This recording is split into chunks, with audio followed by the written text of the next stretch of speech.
भारताचे एक सार्वभौम समाजवादी धर्मनिरपेक्ष लोकशाही गणराज्य घडवण्याचा सामाजिक आर्थिक राजनैतिक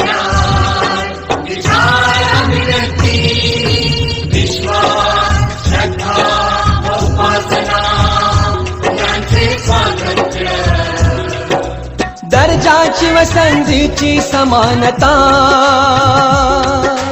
निश्चितपणे प्राप्त करून देण्याचा